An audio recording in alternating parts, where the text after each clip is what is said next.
Voy a basarme en algunos textos de Teresa Lilis para describir, para definir las historias de literacidad.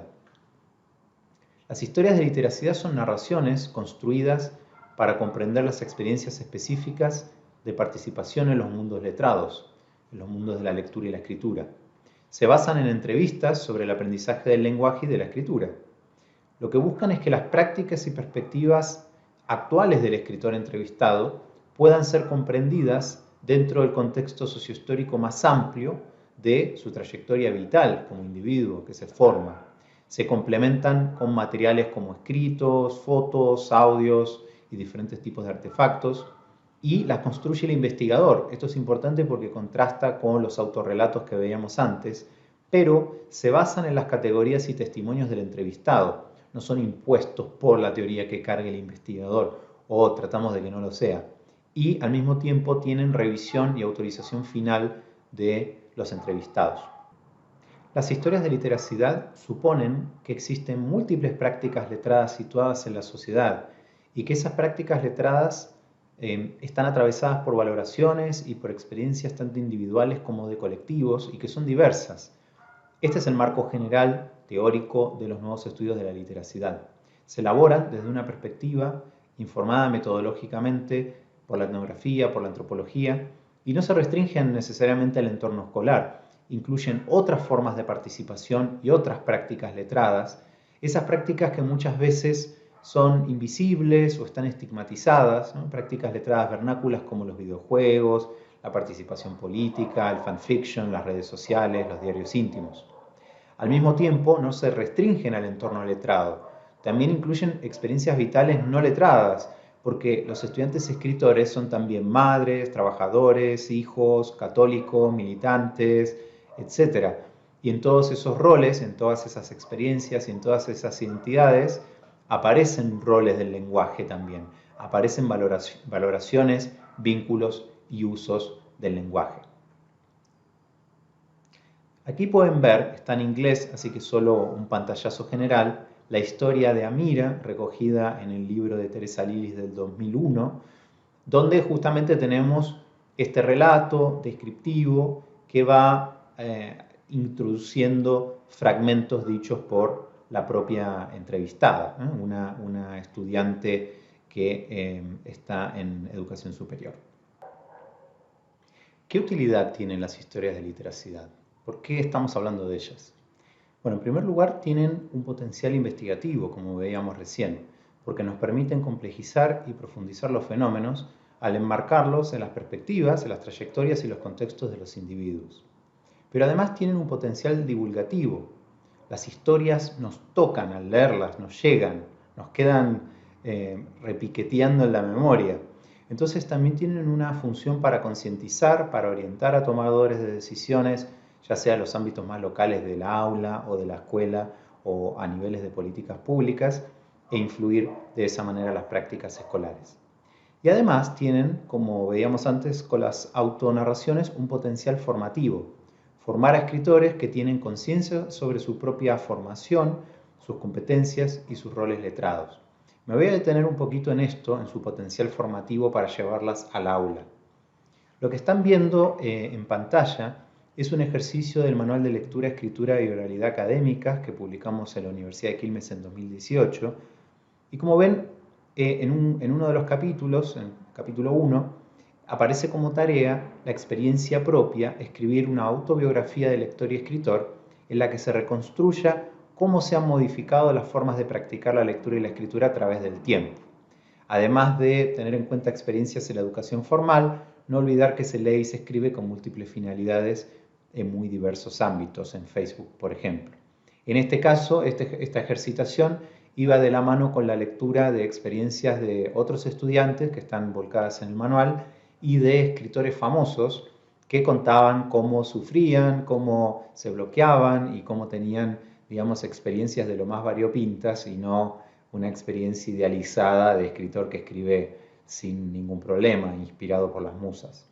Entonces lo que ven acá es una ejercitación incorporada a educación superior para todas las carreras que lo que hace es fomenta que los escritores tengan más conciencia sobre su propio carácter de escritores, porque normalmente cuando le preguntamos a alguien si es escritor, dice que no, a pesar de que escriba todo el tiempo. No es escritor literario quizás o profesional.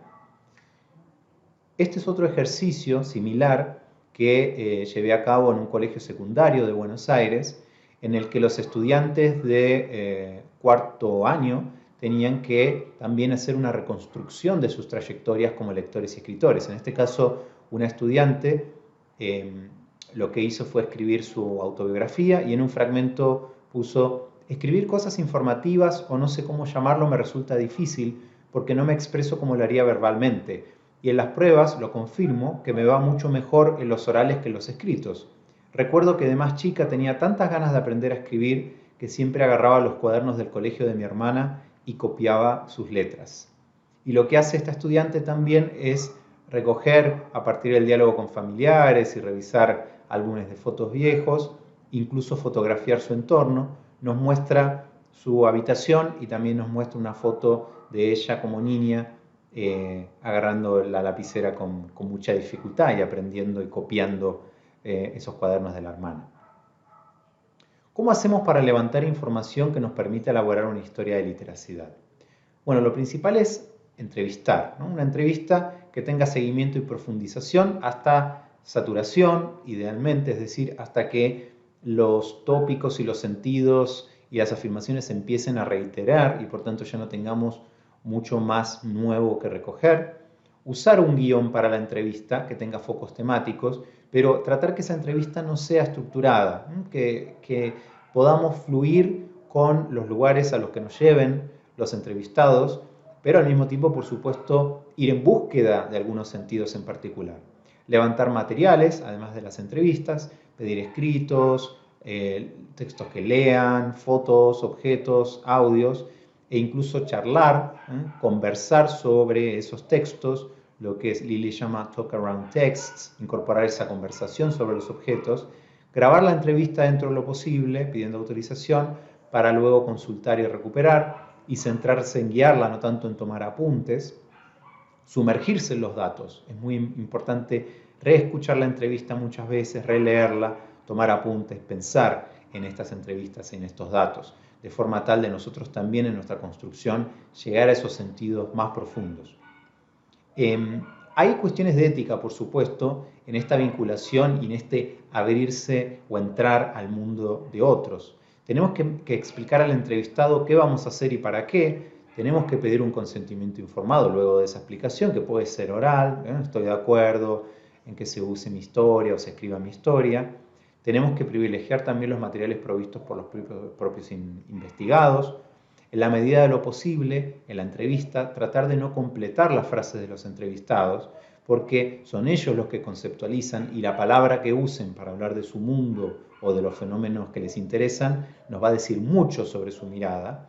No guiar sus conclusiones, tratar de no mostrar qué esperamos, no mostrar cuál es nuestra posición, expectativa, aunque eso siempre va a estar operando, es un poco difícil de ocultar, ¿no? Nuestras impresiones, nuestros rostros, nuestras reacciones. Usar un seudónimo para esa persona, que puede ser elegido por el propio informante, y mantener confidencialidad de los lugares, de los rostros, dentro de lo posible, y sobre todo si es necesario, eso se puede conversar. Se pueden borrar elementos identificatorios de algunas imágenes, como hice hace un rato con la imagen de una niña que tape su cara, y hacer lo que los investigadores llaman members check, que es que antes de publicar o cerrar esa historia, volver a conversar con la persona, mostrársela, para ver si hay algo que no entendimos bien o no estamos, algo de lo que no estamos dando cuenta de manera satisfactoria. Pero por supuesto negociado, porque nosotros también tenemos nuestras orientaciones y los temas que queremos priorizar o no. ¿Cómo hacemos para escribirlas una vez que ya tenemos los materiales? Bueno, escribir un relato y una caracterización de ese sujeto, de ese caso, referirse a escritura, pero también a otros elementos vinculados, como decíamos al principio, valoraciones, experiencias familiares, ámbitos escolares, hasta relaciones sentimentales, incorporar citas directas y también citas indirectas de las entrevistas, tratar de usar las categorizaciones y las etiquetas que los propios entrevistados proponen, aprovechar, como veíamos al principio con el periodismo narrativo, recursos de la literatura, recursos de la narratología, jugar con los climas, con los cortes, con la puntuación, incluir, por supuesto, aparatos analíticos sofisticados. Necesitamos teoría para interpretar lo que está pasando en esa historia, pero de forma implícita o divulgativa o en algunos sectores de la historia, no transformarlo en un ensayo densamente teórico. Tratar de no evaluar, dejar que el lector vaya construyendo sus conclusiones. Y por último, no romantizar. Eso es difícil porque a veces nos enamoramos de nuestros casos, nos impresionan esas historias. No romantizar y por otro lado tratar de no agotarnos en el caso, ver qué elementos de ese caso pueden ilustrar lo que le pasa a muchas más personas. Vuelvo al relato de Juan que les leí hace unos minutos y quería analizar con ustedes la génesis de este fragmento, es más larga la historia, y qué decisiones tomé al escribirlo, no porque sean las mejores decisiones, sino para revelar un poco la cocina del razonamiento. Hay una afirmación que es los abuelos de Juan nunca fueron a la escuela. En ese caso yo evité decir son analfabetos, porque ese término está cargado, estigmatiza, y porque además en el caso de la abuela, como vimos, tuvo una formación no formal de tipo tradicional muy fuerte en una cultura oral. Entonces, decir que es analfabeta es un poco injusto también con su propia trayectoria. Más adelante en el artículo habría que reflexionar sobre esto, sobre qué significan estas formas de acercarse al aprendizaje. En otro lugar decimos, habla mapuzugún como primera lengua, pero nadie lo sabe. Lo revela cuando canta solas en su huerta. Lo que no decimos ahí es que es una lengua históricamente estigmatizada y autoestigmatizada que hace que muchos hablantes oculten que la hablan. Seguramente si fuera hablante del inglés o el francés no haría eso. Bueno, eso queda implícito y más adelante deberíamos retomarlo, pero tiene un efecto interesante mostrar que cuando canta no puede evitar hacerlo en su lengua materna. En otra parte decimos, se sienta al lado de Juan, con el mate firme entre sus manos, lo mira de reojo, le dice que va a revisar sus tareas cuando termine. Esta es información que yo levanté entrevistando a su hija, no lo observé, pero repongo la historia como si hubiese estado ahí. Cuenta que fue la primera profesora de Juan. Le mostré las letras para que sacara las palabras, aprendió mucho. Nunca me trajo un 5 ni un 2. Este testimonio, que está en las propias palabras de la abuela, es muy importante, y yo uso esas palabras, porque muestra su rol formativo y al mismo tiempo la distancia entre esos dos tipos de enseñanza, la enseñanza formal del hijo y la enseñanza oral en comunidad tradicional de la abuela. Le diagnosticaron problemas de lenguaje. Bueno, esa afirmación es realmente terrible, es una bestialidad, es racista, pero se presenta en el relato de manera lo suficientemente claro como para que el lector reponga esto, pero sin evaluar. Es tan terrible que no necesitamos evaluarlo y es el lector el que hace esa operación, pero por supuesto tenemos que retomarlo en algún lado. Pero al final entendió que en la escuela había que hablar distinto que en la casa. Bueno, esto es lo que dicen en las entrevistas y por eso quedó así. Esa es la categorización de los entrevistados, pero desde la bibliografía sabemos que eso también es algo terrible. Entonces en algún momento tenemos que interpretarlo.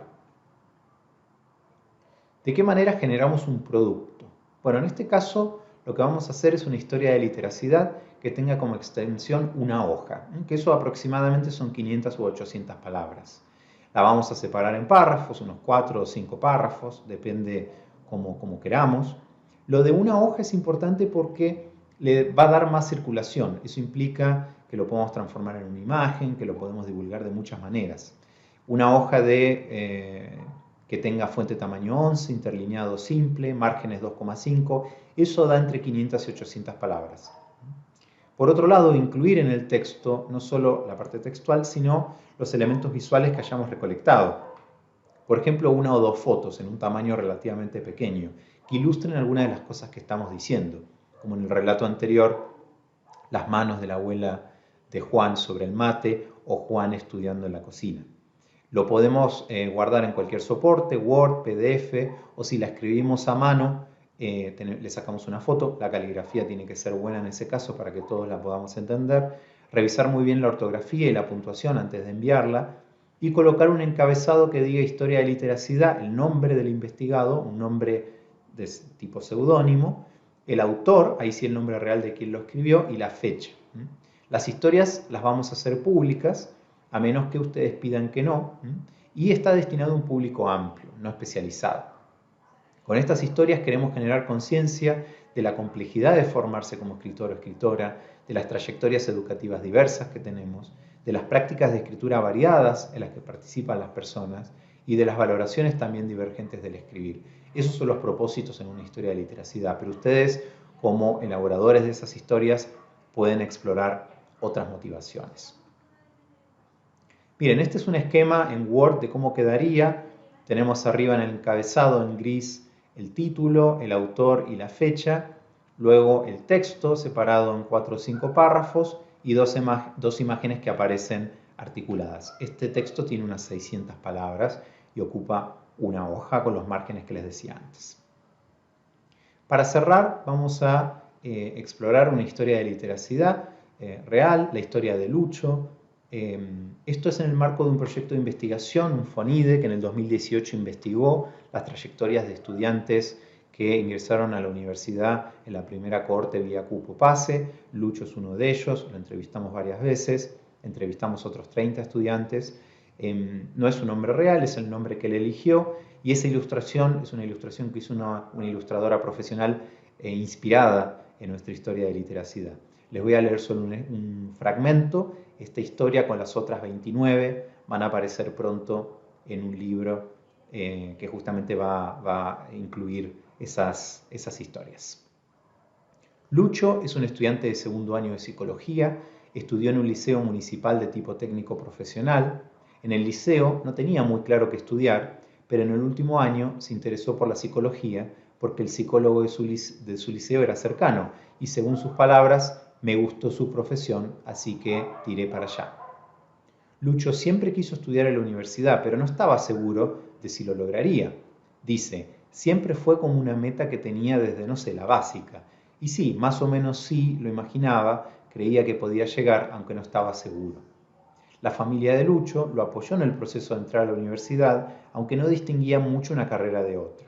Mi papá y mi mamá no cachan mucho de la educación superior, así que dijeron, vaya a entrar, ya, bacán. Y como, ¿qué vaya a estudiar? ¿Psicología? Ya. Como que no cacharon mucho, dice Lucho. En este fragmento tenemos sus expectativas respecto de la educación superior, su vínculo con su familia, sus aspiraciones en la escuela básica y secundaria. Todavía no entramos al tema de la lectura y la escritura. El segundo fragmento que voy a compartir ya es una reflexión de Lucho sobre ese tema. Lucho afirma que aprende mucho de los textos que ha debido leer, tanto vocabulario como formas de estructurar sus propios textos, pero que no ha pedido ayuda. Creo que como que me las he apañado solo. Se siente capaz de manejar las teorías de diferentes autores y adaptarlas a sus necesidades, aunque le es difícil saber cómo usar la bibliografía para responderles a los profesores. Elegir uno mismo los postulados relevantes sin saber qué puede ser relevante o no es difícil, pero por lo que yo sé, cualquier postulado puede haber sido relevante, depende de uno.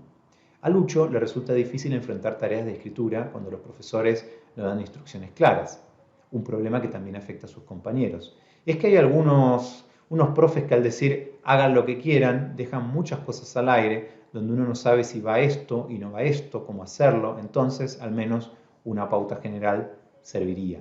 Acá Lucho nos presenta una reflexión muy profunda, muy elaborada, por un lado respecto de qué significa el aporte personal y cómo cualquier aporte personal desde su punto de vista es válido, ¿no? en relación con las teorías que está estudiando.